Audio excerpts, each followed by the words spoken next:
All right, what's going on, everyone? I'm Greg Helbeck with Michael Pinter here, and this is our first podcast interviewing another investor in New York who's extremely successful. So, Jeremiah Dalton, thanks so much for coming on the show and being our first guest. Oh, thank you. I wouldn't say extremely successful, but I'm getting by. Well, you got a very interesting story. How you ultimately quit your corporate job that you did not like very much to be one of the top house flippers out in Suffolk and Nassau counties. So if people are not familiar with you, just give the listeners a little bit about your background, who you are, and then we'll get into the meat and potatoes.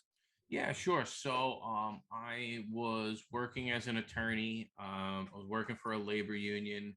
I had some aspirations of kind of moving up the chain there and realized like just the political structure and everything that had sort of been implemented over the last century there was going to make that virtually impossible. And ultimately really wasn't a good fit for me. I'd invested in real estate all the way back to when I was in law school. My now wife, we were partners on our first deal. It's an investment property that we actually still own to this day. And I invested, house here, house there, but it wasn't until about 6 years ago where I said, all right, I have to do something major with my life. The biggest thing was I was really stuck in a job that wasn't going anywhere.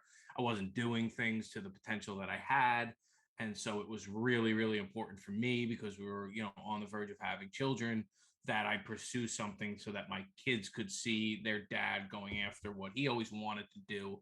I thought that was the most important thing. And also at the same time, being able to have that flexibility, that time to actually be there for them. That was of paramount importance. So having those two elements there, being there for my kids, but then showing them, how to, live a life that, is on your terms was really the biggest thing. And I'm fortunate to say that, even though it's a work in progress, I'm doing that now. Yeah, that's awesome. And the biggest thing I see with new people, and especially if they're like working at a job, that was really not my scenario. So it's hard for me to relate. I was in college, super young. So like I was trying to get out of college to do this, but they're almost so comfortable where they're working a job, they're making 100 grand, 200 grand a year. So it doesn't hurt that bad, like they're still making money. They're living in a nice house. And I think it can be harder for them sometimes to make that leap because what they have might not be terrible, but they know that they could always get something better. So I give you a lot of respect for quitting a successful job to eventually get into this, because you knew deep down inside that wasn't like the money really wasn't the thing driving you. It was like you wanted the freedom, obviously. I wanted the freedom. Obviously, I wanted to be able to earn more money to, have experiences, with my kids that they otherwise wouldn't have. I'm not somebody that is building his business based on I want to leave my kids a ton of money, because quite honestly, if you look at history over the years, like it by the second generation is practically gone. You know what I mean? So it's important for me that I teach them skills, that I set the example, but there's a good chance that I could, spend all of it before I die, but again, it's going to be, I'm going to be spending that money with them. You know what I mean? Now, I'm not saying I'm going to do that, but my main goal, I see a lot of people talking. I want to leave legacy wealth. I want to have, 10 generations. I got news for you. Yeah. It's not really realistic. And I mean, in fact, I live in Centerport, and right up the road from me is the Vanderbilt estate. Michael knows about it, I'm sure. It's right by the Vanderbilt estate. And if you want to look into like, a family that like spent like crazy, I mean, this was a summer resort for him, and he donated it to the town of Centerport because his tax implications were too big. There is no, and this was, one of the richest families of all time. I actually looked up recently. I don't think there is a single Vanderbilt descendant now that's a millionaire. The money's all gone. You know what I mean? Now, granted, they all have like 15, 16 kids each, but the money's all gone. And my point is that money really only lasts for so long. That legacy wealth that people talk about, I'm not knocking it. But again, the biggest impact that I can make is here and now, not with the money that I leave behind. No, that's smart. So, Michael, I've been hogging the mic here, so I'll let you ask Jeremiah the next sequence of questions on kind of like what his business looks like now. Primarily, you're in Suffolk, right, Jeremiah? Yeah. We do Nassau from time to time, but we concentrate primarily in Suffolk. So, Greg, you're much better at this interviewing and done much more than I have. So I'm fine with you keeping the lead, but I can ask you, Jeremiah. So I wanted to ask you, Jeremiah, I, on Long Island, how many other direct to seller investors do you know about that are really serious? It depends on what you qualify as serious. You know what I mean? I mean, the guys who consistently spend money on marketing direct to seller. Maybe 6, I think, 7. Yeah. I think 5 or 6 also. Yeah. Pretty amazing. Yeah. So we have like 40 to 30% of all the people working on Long Island on this phone call right now. It's pretty unbelievable. There's almost 3 million people on Long Island. I think that's an amazing thing. And I tell people, like, I mean, I can name them, right? Billy Alvaro, the Wagners, Jeremiah. I mean, these are the people I know. These are the guys who do business. It's an unbelievable thing. Like we almost take it for granted how little competition we have. What if you had to guess, and you don't never really know the answer to this, but if you had to guess on the properties that you make an offer on, what percentage do you think you're the only offer being made? I would say maybe 20% of the time. You know what I mean? Interesting. I thought it was much higher. For me, I think it's much higher, but I don't really know the answer. Right? You don't really. Yeah, and I don't either. I know I closed on something yesterday. I know for sure we were the first and only person he went to. And that was a byproduct of just being, the situation. I'm closing on something today. And I know that we weren't the only offer. He said that. But by the way, I find sometimes they say it and it's just not true. Sometimes they say it to get you different, but I don't know what the number is. It's impossible to know because they're not going to always tell you. But I think for me, I think it's over 50%, maybe even 60 or 70%. I'm the only offer, and I think we take for granted how few competitors we have, and I think that's an amazing thing. People say how hard it is to operate in New York, but you and I have been operating mostly in New York our whole lives, and Greg also. And I think it's an unbelievable thing that there's so few people in our area. I think it's great. I'm thrilled. I know there's going to be more over time, but I think it's great. Yeah. Well, I mean, listen, there's a lot of elements into it. Obviously, the fact that it's an attorney state. So we're at the subject of their attorney, at their mercy. That's a big part of it. The smaller competition gets pushed aside when, and this, I mean, I've had, houses that, I've had to put $25,000, $30,000 down, you want to get the deal, you know what I mean? Like, I'm not going to, so we've had to do it. That pushes out a lot of people very, very, very quickly. Sure. So, the talk, these in other markets, it is easier in some respects. Yes, you can hand the contract in front of somebody, sign it. It's a legally binding agreement. Put 500 earnest money down, if that, $1,000, if that, and that's it. You're done. You know what I mean? This is a little different. So it does weed out a lot of the people who are just, doing this as a quote unquote side hustle.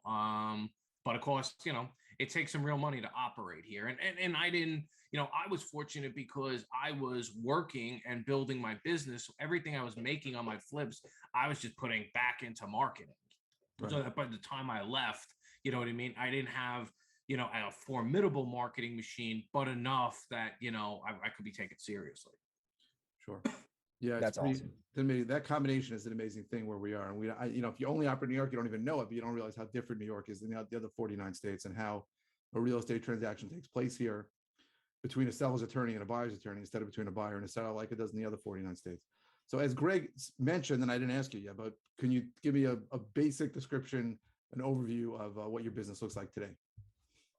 So we're basically we'll probably do north of 60 properties this year, fix and flip. So, if each property's taking, 5 to 6 months between purchase and resale, we're having, little between, 25 to 30 at a time. Most of our rehabs, they are, done fairly quickly. We've got multiple crews. We've built great relationships with crews. So our rehabs typically are only taking, 4 to 6 weeks. Some of the longer ones, maybe 8. The biggest holdup that we're having, and Michael, you could attest to this, is just now once you get a deal under contract to sell, it's just taking a long time to actually get to the closing table, and that's it. So it's creating this like big log jam where people are like, oh, you got all these properties. I'm like, well, yeah, I own all these properties, but out of inventory. Yeah, but out of, 25, 30, I'm talking about only 6 or 7 active rehabs going on. You know what I mean? So the rest of them, I'm just waiting for them to sell. Sure. So I mean that's really, I would say, the snapshot of the business itself. We've grown team wise. We have a full-time acquisitions person, a full-time lead manager, full-time maintenance guy. Just to go around and address all the little, concerns, making sure every property is in good shape and making sure if they see something, they take care of it right away. So having that full-time maintenance person is really important. Full-time lead manager, going to have to bring in a second person just to kind of handle, the volume of leads that we have. We have a full-time acquisition person, and then I just brought on a full-time operations person to kind of handle the day-to-day operations. Whether it be just making sure utilities, insurances are in place, whether it be, coordinating, different vendors, finding out where material is, and posting job ads. That person started a few weeks ago, but he's doing a great job so far. Now let's focus on the contractors a little, because that's obviously the hardest part of this. Oh, So do you have gives me a contractors that headache work thinking about it. for you full time? Are they separate 1099? And how many crews do you have working at one time? Anywhere from 3 to 4 crews at a time. We're definitely 90%, of their work. They might, take a bathroom job here, kitchen job here. And certain guys can handle, one job at a time. Some guys can handle 3 or 4. Some guys can handle 2. So it's just really, it's knowing the strengths of the different crews and placing them in the correct spots. You know what I mean? There was a house I bought yesterday. I knew undoubtedly the person that, had to have that job. So having the 3 to 4 crews, we'll probably have to add another one in a short amount of time. But, we've also been able to, taking down a lot of properties, doing, not a crazy amount of work and putting them back on the market. So, a lot of that, I would say, glorified wholesale because there is, some, it's more than just, paint and carpet, but not, the full rehabs that, we normally do. Sure. So how do you find your contractors? How'd you get to them? Every one of them has been word of mouth. Every one of them has been a direct referral. Of the ones we've used over the years, I would say that's been at a 50% success rate. So of the crews that we've had, we've tried, that same amount, and they didn't last past one job with us. But it's always, and you'll know. I know how that feels, man. Yeah, Oh.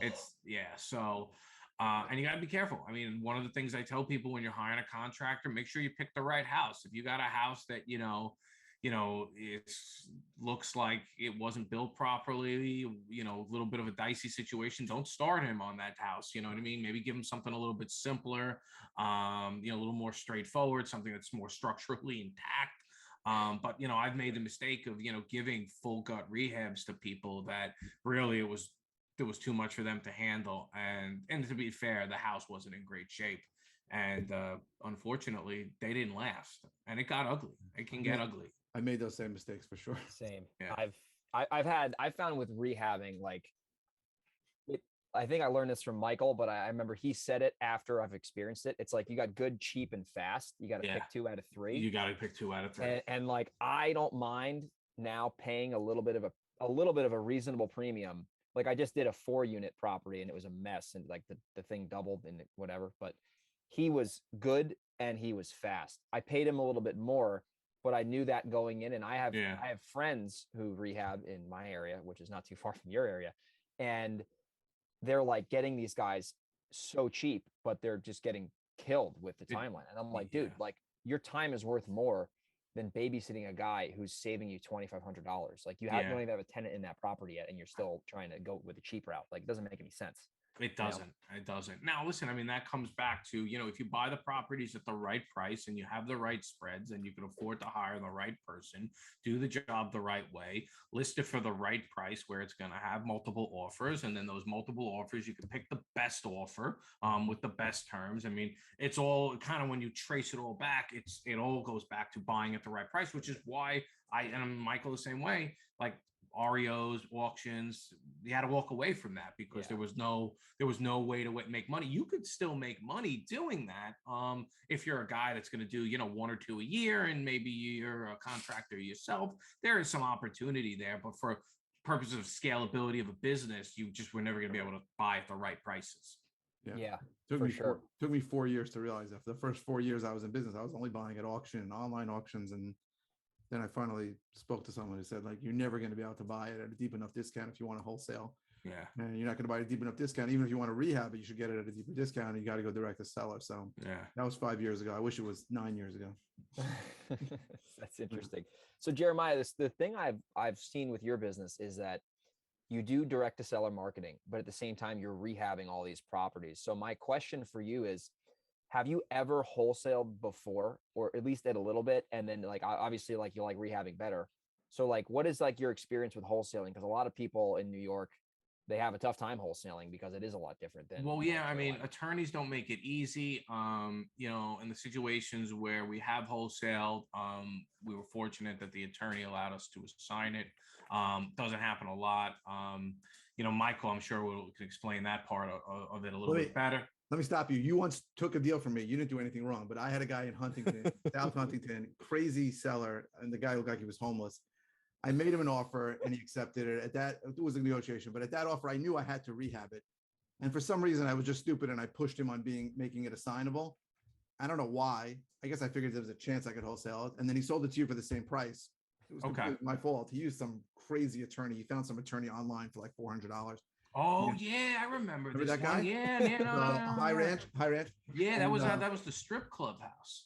What do you mean? It was down the block from a strip club, and I didn't realize it until after I bought the house. And we had house showing after showing after showing. So what's going on? Everybody loves the house, but they're concerned about the strip club. What do you mean the strip club? The carousel. I'm like, that's a strip club. I thought that was a bar. You know what I mean? So, that was it. Yeah.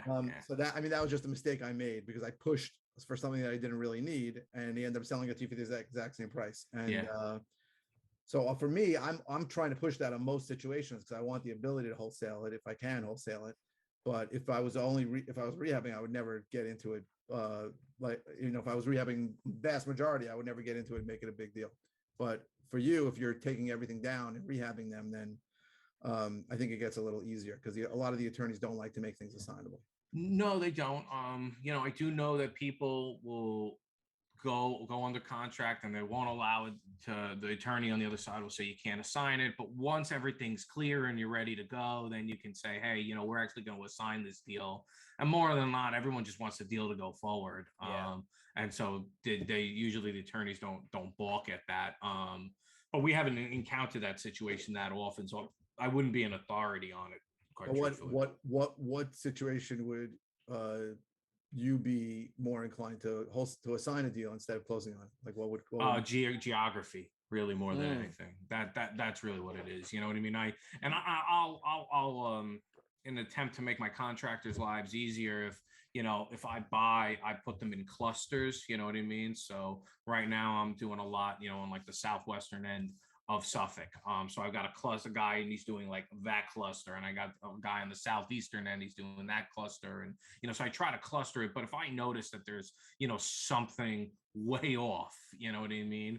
And I just say like, you know what, we got too much coming down the line, too many big projects. And this is just something that's going to it's really going to just be the straw that breaks the camel's back, you know what I mean, so to speak. Maybe not completely, but just make everyone's lives crazy. I say, all right, you know what, this is what we're going to assign, God. Totally. How do you work with contractors and materials? Do they usually, is that included in their price? Do you have to buy do. them? I used to do the time and material thing. And what I found was that the contractors became less focused, you know what I mean? Because they already had one element of the job they didn't have to think about cost wise. When you put you put the onus on them, like this is your price, cost of materials, you know what I mean? They they find a way to make it work. We routinely inspect the properties, so covering something up is not what we do. But I like the one fixed price. I've just find that when I've done time and materials, you think you're saving all this money. It just becomes more of a job.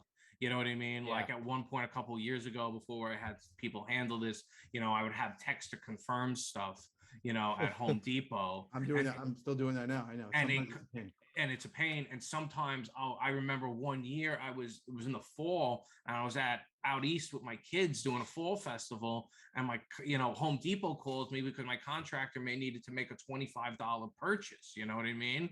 Right. And I was like, oh, you got to be kidding, because I didn't look down at my phone fast enough to press one. Right. And my wife is screaming at me. You know what I mean? And I realized, like, okay, that this just can't go on. You know what I mean? When they quote you something, it includes materials. Includes materials. We still have text to confirm, like with our in-house maintenance people, you know what I mean, that go around, check the properties and do the odds and ends. We do that, but typically Monday, that's early in the morning, so we can handle that. But do you give them specs as to what materials you want them to use? Do they know? Like, they know. I mean, at this point, they know. I mean, I've always joked that I have I'm cursed that anything I pick, I really like, it looks good, and then they discontinue it. And then I gotta start all over again, especially with flooring and backsplash, happens all the time. But yeah, they know what I like, you know what I mean? And we try to, every year or two, we'll spend a couple thousand, bring a designer in, especially if we're doing a really high-end home. Hey, we'll kind of allocate that, money, give us a really nice design scheme, but then we'll use that and implement it in other houses, just to kind of change it up a bit.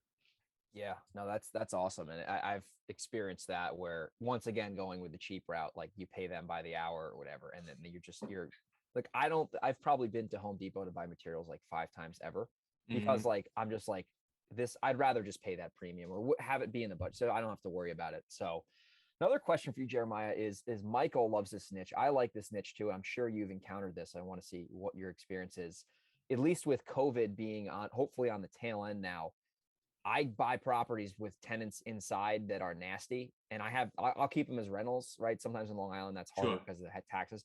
So what do you like? Do you do that type of thing, or how do you handle? Because I mean, I've made so many stupid mistakes. I've learned a lot from my mistakes with dealing with tenants and trying to get people out. So what is your experience with that? Because that's a real thing going on, especially in New York. It's a tough state to deal with nut job tenants. It is. So I once earned the moniker the tenant whisperer, because I usually had a way of talking to them and kind of getting them out. I still have good relationships with a lot of houses, the tenants of the houses I buy. Biggest problem that we're having is they don't have anywhere to go.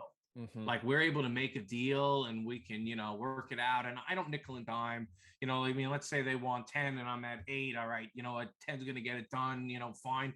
They're ready. They want the money, because a lot of them are just, they're going to, I mean, I hate to say it, they're probably going to go rent for a month and then, keep the rest. But at the end of it, the biggest problem, they can't find anything right now. So that's been, and I've noticed since April, you know what I mean? I remember the last house I bought was in Riverhead, had a tenant in it. He got out, no problem. I actually feel like I got a discount at $7,000 for that. And he got out. But ever since then, I've had problems. What I've actually started to do is go to those same tenants, especially if they've just had a bad experience with their landlord. What I've come to find is some of these landlords were just so bad that eventually the tenant was just like, you know what, forget this. You know what, you won't do this. You won't do this. I'm not paying you. You kind of restart the relationship. One, you could start to get rent. But the other thing you could talk to them about doing is explaining to them that you might have the opportunity to buy this house yourself. You know what I mean? So we're actually exploring that on a number of different houses right now. We're exploring the ability to, see if we could sell. They have to use mortgage people that I know. Yes, unfortunately, there might have to be some kind of seller's concession to kind of get the deal done. But in essence, wholetailing it out directly to them has been an option that we've been exploring. I've done it, but I've never done it on an existing tenant. I find that usually the existing tenants, certainly the ones that aren't paying, they use that as an excuse to drag you along. But the first house I bought in Elmont was a 3-unit, probably an illegal 3-unit, and it was a mess. And we one of the biggest unit we did a rent to own, and she ended up buying it. But be very wary. I know. You got to make sure their credit is good. Most of their credit is not good. Well, and like I said, I told them I would not go forward unless they went through my mortgage person. I actually spoke to him today, and he said, "No, these people actually check out. It's not the greatest in the world, you know what I mean." Right. And also, too, when you break it down, he said, "Listen, this is what you're going to pay in your monthly mortgage. You see what's out there. You know what I mean? Yeah. There is, it's appealing. I haven't succeeded with it yet. It's just an avenue we just started exploring just to see, Oh, but yeah, we'll see what happens. okay. But think about that. I have a dog tenant in one of these properties. I got them to pay again, but they're not going anywhere. Like they're paying like nothing. So I'm just thinking about maybe pulling that on them. But You could try it, you know what I mean? Again, I know that in the situation that I was in, I bought 3 properties so far. I'll only take so many at a time. So I yeah, bought 3 so far. One had a paying tenant, and the other were 2 were non-paying. But the 2 non-paying, it was the same landlord. And when you started to get into the nitty gritty of why they didn't pay, their stories matched up. And so you started to say, like, all right, like, yeah, these people have been less than stellar, but there's 2 sides to every story. And maybe the guy on the other end really was the one, the main contributor here. yeah, that makes sense. Sure. So another thing I've found with, watching you from afar is that you're very good at, obviously you're rehabbing houses in Long Island, so that's going to be expensive. So you've been very good at being able to raise capital for your real estate deals, and I see that being one of your assets. I believe, I don't know if I'm accurate. Do you do private money for everything, or are Everything. you so everything? So how have you gone about the last? What have you been in business for 5 or 6 years now, full time? Yeah. Raising private money, because I mean that's if you can do that, I mean that makes everything so much easier, especially in Long Island or the Hudson And Valley. how do you Yeah, structure with a lender? Sure. So the big thing that we started off some hard money and money from, close family friends. We were fortunate. I was fortunate at the time that there were some close family friends that, had some money and were able to, there were 2 different people that each invested in a house, which obviously helped build my track record. Social media has helped quite a bit. People connect. I have a lot of people that reached out to me. Some of my bigger investors are people that reached out. They were looking to flip houses themselves. And then, you offer them the opportunity to say, hey, why don't you invest in my deal? See exactly how I do it. And if you want to take that knowledge and put it to use, great. Or if you want to continue to invest with me, you could do that too. And then they see kind of firsthand what you're doing, and they realize, like, this is a lot of work and this isn't yeah, easy. And at the end of the day, what I made in, pure passive income, and I don't have to go out and scout properties. I don't have the same systems that you have, Jeremiah, to find those properties. I'm just better off doing this, you know what I mean? yeah, And more often than not, that's happened. A lot of people don't take this avenue a lot, but a lot of sellers, since we're direct buyers interesting. for the homes, hey, you're getting a check for, 300, $400,000 here. What are you going to do with that money? You know what I mean? And we have people that are big investors of ours, because Michael, I mean, a lot of people that we buy from, they're very well off. It's not how it's depicted. These people are very smart. They want something fast, easy. You know what I mean? And at the end of the day, they've got the wherewithal. If they wanted to sell his house with a realtor, they could. But the fact that, they're selling it to us is they got bigger fish to fry. But that also means that they've got the deep pockets, and we've been able to, in turn those people into private lenders. So there's been that. We also offer incentives where, hey, if you bring us somebody that's a private investor, and let's just say he puts up 400,000 for a house, we'll give you a 1% finder's fee. You know what I mean? So people are motivated. Oh, I know somebody who has money. I know if somebody has money. So over the years, those different avenues have have allowed us to build a pretty substantial fund, but then it continues to grow more or less on its own now, just by word of mouth. So all those people, whether they were brought in by referral or from social media, or they were sellers themselves, they've had such good experiences. They tell their friends, they tell other people, and it's like they almost like become like mini funds unto themselves, because they've brought on all these other people, and 6 of their friends now are in, and 3 of them Yeah, are doing one house, and the other 3 are doing the other house with me. And it's just kind of grown that way. But it's come from, above all, delivering and yeah, doing the right thing. And I have somebody, it's a part-time position. I mean, she handles accounts payable, but that full-time position more or less is dedicated to servicing our investors, making sure they get statements, they get updates, you know what I mean, and making sure that they're taken care of first and foremost. that's How do you awesome. how do you typically structure your private investments? So typically, we're able to get the purchase price and rehab covered. We won't exceed 75% of the expected value of the home. And rates are roughly around 12%. If people choose to do more, if they have multiple, sometimes people have millions with us, we can up that rate by a point or two. But that's pretty much it. We give them, one of the things we do is we do give them a 5-month minimum. So if Yeah, they're, smart. so if there's something that we buy, we renovate and we resell, and we're in and out in 3 months or 4 months, they're still getting 5 months worth of interest. So even if you're in for 4 months and you get 5 months of interest, you're basically adding 20% to your return. So now all of a sudden, that 12% becomes more like a 15 or 16% return. Yeah, I found that to be. I had one lender one time. He was on the fence, and then I talked about the minimum, and that got him to the finish line. He's like, Yeah, "Oh, that makes yeah, a lot of sense." Because he's like, "If yeah, you have this house for 3 months, I'm getting like," but that was a huge thing for me at least. yeah, And it's funny. I actually ran into. You never know who you know. I was in Florida like 3 months ago yeah. watching the Lightning game, and I'm talking to this guy, and he's like, "Oh, my dad invests money with this guy in Long Island." I'm like, "Who is the guy? I might know him." And he's like, "Oh, this guy Jeremiah." And Yeah. I'm like, "Oh, I know Jeremiah." And I sent him a picture of me in the state. He's like, "Oh yeah, I know that guy." And it's like you never know who you know. So Yeah, no, you that don't. network And I know effect. exactly who you're talking about. Yeah. And that's another perfect example of somebody that we met off of social media. And he's told, everybody, because he's Yeah. had such a good experience and he loves what it is that loves what we're doing. He's told so many people. And that, like I said, that mini fund has grown quite a bit just because of, they're just telling everybody. And listen, don't get me wrong, it helps that it's not a risk-free investment, but it's a safe investment. It's secured by an asset, but it's also got, hey, real estate's hot. It's a vogue thing to talk about. Fixing and flipping is got, is very sexy. So all those things, together, people want to jump in on. So people like it. You know what I mean? So it's different, if versus investing in a company or securities or Bitcoin for that matter. This is Yeah. something that's much more tried and true. Um, and because there's an appeal to it, and because it's been so commercialized, people want to jump in. 100%.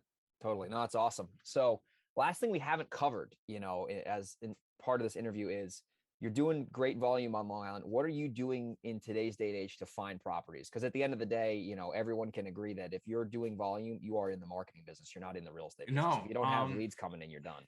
Yeah, so it's a little bit of, I've never been a big cold calling fan. Not to say it doesn't work, just cold calling just not my thing. Yeah. We do a little bit of everything: web-based, direct mail, texting. We've advertised on the radio. We've advertised in Newsday. They got a terrible picture of me in Newsday where you can barely see my face, but phone does ring. We try different things. The beauty of it is that, especially in the fix and flip end, because the margins are big, doesn't really take much. You know what I mean? Yeah. So even if something is an underperforming marketing channel, if it makes money, I'm still doing it. You know what I mean? Even if it's not my favorite, you know what I mean? But you need multiple components. The days of just being exclusively direct mail or exclusively PPC, or some of these people, especially in the markets where they exclusively wholesale, especially like down south, Midwest, all these guys will do is text. They'll just Yeah. text. Yeah. I have friends. Yeah. It's crazy. And Yeah, there are guys who are only doing texting. I think it's crazy to be any and only one marketing channel, whatever it is. I think it's crazy to be in one, but there are a lot of people that are only doing texting. Yeah. So, I started with direct mail. It's still a good performer for us. But, at the end of the day, none of it's going to matter if you can't relate to people, if you can't talk to them, if you can't listen to their problem, if you can't, try to find a solution for them, be responsive, be respectful, be professional. There's a lot of people, even the guy today who's selling to us, he had said, I'm selling to you. I had another, he claims, he goes, I had another offer, but at the end of the day, he goes, what I really liked is, like, as soon as I called, you guys answered, you sent somebody out right away, you were fast. People, if people want a fast sale, you're going to have to show them fast and efficiency in your systems and your processes, getting to them and talking to them. Because if you're slow to respond, if you're slow to move, and these people are looking for that expedited sale, they're going to look elsewhere. Oh yeah, especially with internet leads. Oh my gosh, Yeah. those things like we have a house in Westchester that I'm wholesaling, and like the guy called in on SEO, and like we got back to him like in a second, or he filled out a form. So like but speed to lead especially with internet leads is Yeah. it's just there. I feel like with internet leads, I don't do as much as that as direct mail, but like when they're reaching out to you, they're generally on that tail end of their decision making cycle because they're like engaging you. So Yeah. if you don't engage them back, like direct mail, like still you have to be quick, but the internet stuff, like those are hot leads, and they could be huge deals, because these sellers generally come to you with a legitimate problem. They do. I will say the thing about internet leads though is they are very whimsical. So you'll get these people like, I'm ready to go, and then it's like, okay, then you call to confirm the appointment the next day, and I changed my mind. You know what I mean? Like I changed my mind. I think I'm just gonna stay. Thank you though. You're like, what? Wait a minute. You were the guy that said you want to be out yesterday. You know what I mean? So, but yeah, there's definitely patterns based on the lead source. You know what I mean? There's definitely patterns in behavior. Yeah, it's interesting. I have this one. I've been doing a little bit of marketing in New Jersey. This is so stupid. I can't believe I'm telling you guys this. It was me being an idiot. And this guy calls in. By the way, the house is a train wreck. It's in Morris County, New Jersey. So it's like kind of far out there. The guy calls in. My assistant wasn't working, so I took the call. And he didn't sound motivated at all. But the house was a disaster. There's like animal cages in there. It's just, I haven't seen it, but anyway. So I'm looking at the property, and I'm like, I can pay this guy $200,000, and he didn't sound like he was going to give it away. And the ARV was like 360, 370. So I'm like, it's a good deal at 200. So I make him he just wants an offer. I said, if I give you an offer, would you be? He's like, yes, I would. So I give the guy an offer of 200, which is a good deal. And he goes, man, that's interesting. He said he had other investors, which is really BS. He said, I was about to sell you this property for 150, and you just offered me 200. And I said, fair enough. I ended up getting it for 140. Okay. So we ended up getting, I'm like, listen, You get the price down. But the point of that is that a lot of sellers, and if people are new listening to this, I think their expectations of what a motivated seller is, especially in the Northeast and in like California, these people are just reasonable for the most part. They're not desperate. They're not rolling over, going into foreclosure. I mean, once in a while that will happen, but they're going to be reasonable. And the biggest thing I've noticed is that they don't want to list their house for some reason. That's the biggest thing. They just don't want to list it because that's usually a deal killer in Long Island or in the Hudson Valley. Like they're going to list their house. It's expensive. But the sellers, they always say, I don't want to list my house because insert your reason. And then that's where there's an opportunity to add a lot of value because they already see the value in the service that we can provide versus them having to go the traditional route. For some reason, I would personally list my house, but it is what it is. And I tell them, I mean, ultimately, if you want to list your house, go ahead and list it. And I say this, I had this on a situation on a house that in Green Lawn, I held for over a year, and it kept going under contract and falling out. Nothing wrong with the house. Inspection went fine. I mean, it was in the midst of COVID. One buyer dropped out because she thought the world was ending, and there was a whole bunch of stuff there. But I've told people, I mean, there's houses. I mean, I'm in a house right now. I think we finally got clear to close.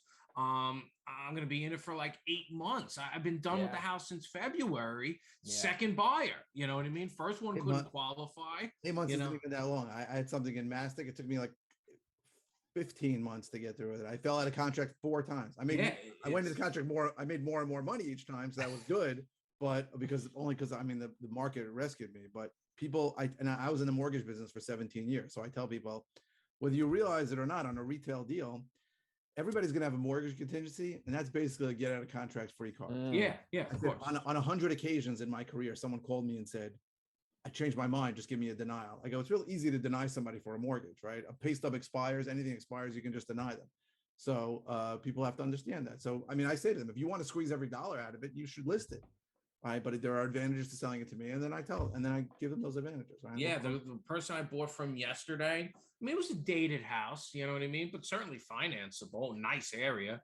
And he was from the very beginning. I really just don't want to list it, and he was a retired police officer. He downsized to Melville, a townhouse in Melville. He's like, I just don't want to list. I just don't, they just don't want to be jerked around, what I mean? And that's the problem. And I don't know if this happens in other markets, But I could tell you, I mean, I get jerked around like you can't believe by buyers. But that's my business. You know what I mean? Like I've developed thick skin.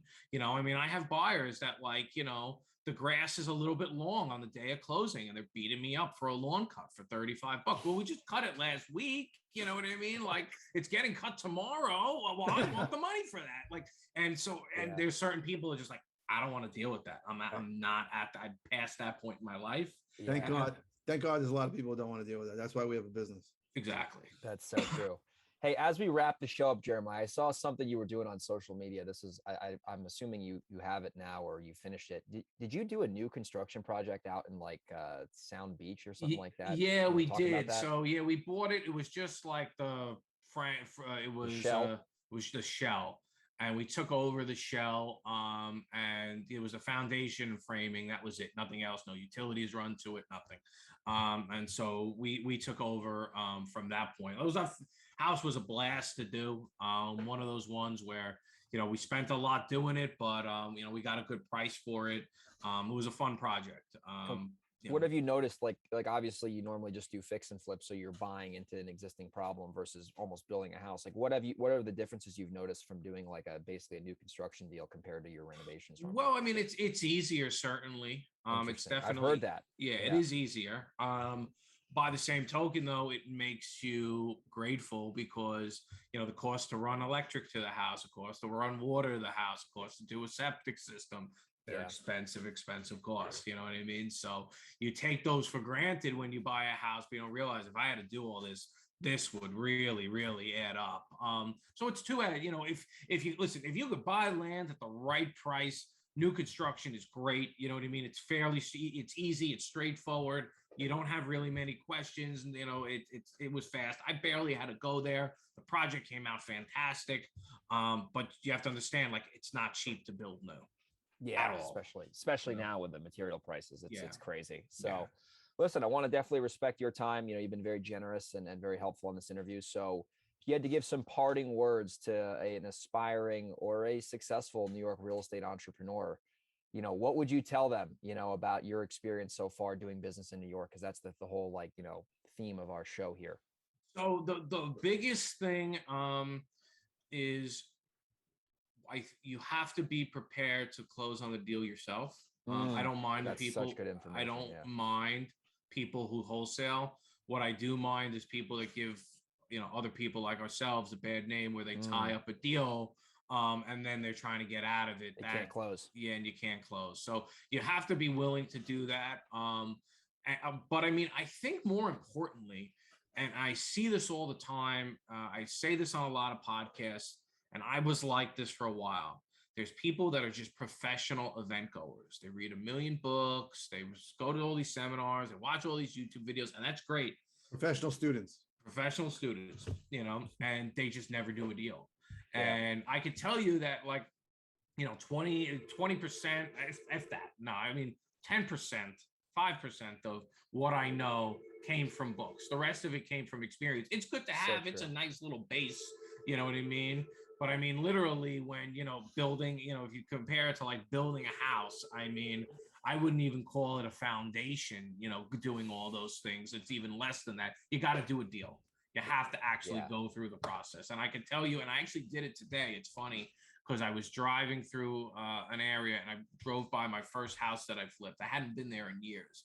And I drove by and it really kind of hits you. But that first deal, I did okay on, didn't make a ton of money. Okay. But I made money and it was like, oh, wow. You know what I mean? Like, I can do this. And I've never looked back since. That's amazing. That is amazing, man. And it's so true for people who haven't done a deal yet. Once you get your first one under your belt, it is, even if you don't make $1 million in your first deal, it changes your paradigm and your beliefs about how to make money on your own. And it's a life-changing scenario. I remember, if you make nothing, consider it that you've made, you know, a fortune at this point, you know, for that one deal. Totally. Well, Jeremiah, I really appreciate you being generous with your time. If people want to follow you or check you out, or maybe they got a house in Suffolk County they want to sell, and you and Michael can bid against each other. Exactly. What's the best way for people to get in touch with you? I know you have a book too that's really good too, called, I think, Get Fucking Pissed, I believe. That's right. And that was the driving force behind me leaving my job. The best ways, I'm on Instagram, Jeremiah J. Dalton on Instagram. My company, Suffolk County House Buyers, we're on Instagram. I'm doing a lot with TikTok. Actually, we I just saw started. that. Yeah, we're I starting. saw that. Yeah, Yeah. starting to build some stuff, content there. So you can find me, Jeremiah J. Dalton, there. Find me on Facebook under the same name. Or you could just go through Suffolk County House Buyers and message us there. I see those messages too. Awesome. Thanks so much for doing this, man. It was a blast. Thank you, Anytime, Jeremiah. man. Yeah, Thank thanks, you. guys. I appreciate you having me on.